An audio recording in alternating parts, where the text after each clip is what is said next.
But most of the time where people go wrong, Jake, is they do a gap analysis. They see there's an issue. They're already overwhelmed.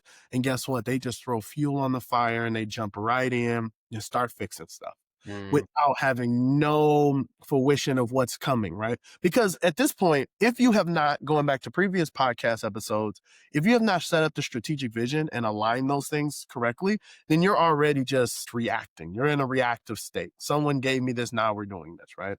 So since you're in that stage already, how is it that you press forward? You're going to have a good force. You're going to have good foresight of what the lift actually is before you start fixing it. Now that I know it's going to take X, Y, and Z amount of resources, I can start to plan. If I do get budget, guess what? That's a win because I can get solutions based on what my budget is that might hit 3, 4, 5 of these items that I need to hit.